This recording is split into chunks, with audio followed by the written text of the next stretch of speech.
New videos every day. Life, wisdom, Psychetruth, massage.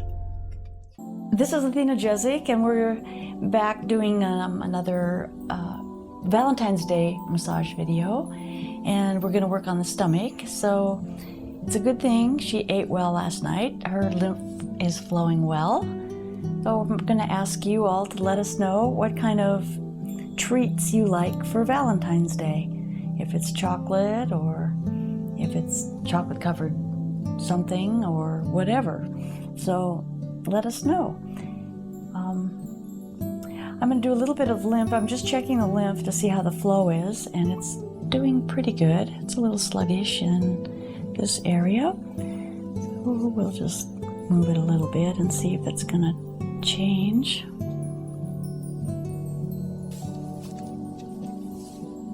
And again, this is to feel the mapping of it, and it is. That's all it took to get it to go. Okay, so then to just massage the abdomen with massage type work, you always want to go in a clockwise direction, because that's the way that the intestinal tract runs. You don't want to go in with a lot of deep pressure, but you want to be engaged with the tissues. And so you can just make a circular motion. It's good to start right here. That's where it goes. Although, after studying the lymph work, I think it's actually better to work it here and move backwards so that you open up the avenue of the flow. That's a lymphatic mindset. It's a way that lymphatic work is taught, to open up the space before you move into it.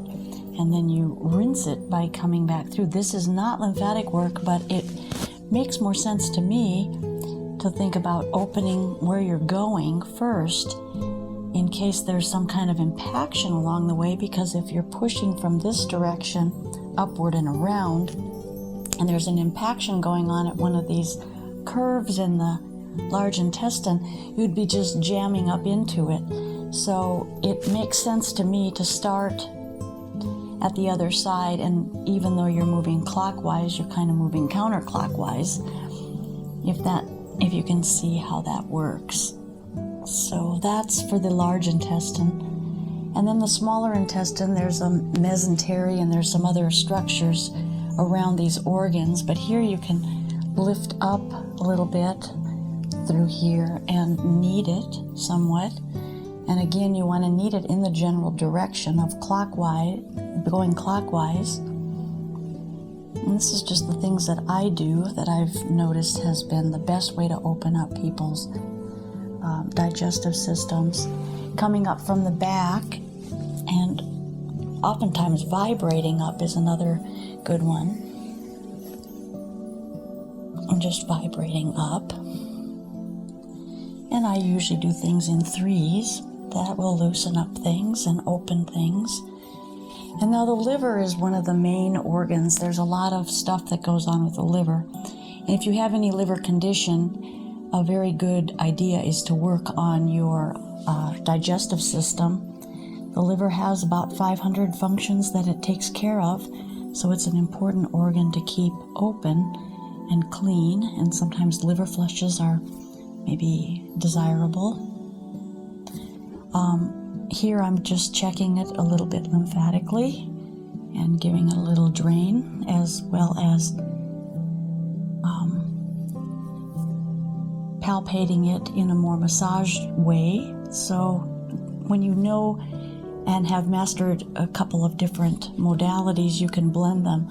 I do not recommend blending them though until you know which each modality, how it works, and how to get the technique proper, so you can move from one to the other and you're not just hodgepodging things together.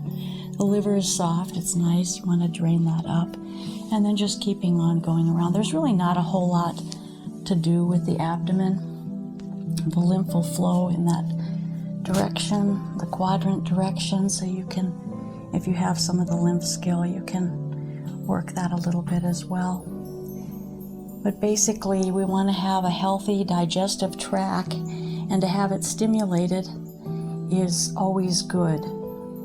You can tell a lot by a person's general health by the health of their digestive system, that and the liver.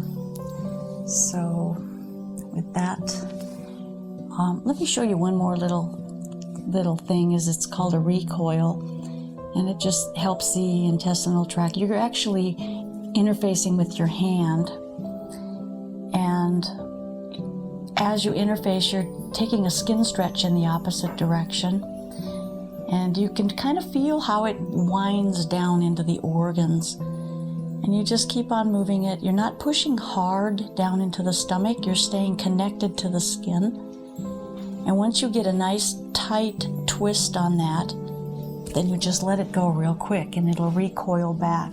That's a good way to move fluid around and to move some other stuff. So there's just a little hint for you, any of you that need to try that. Okay, there we have it.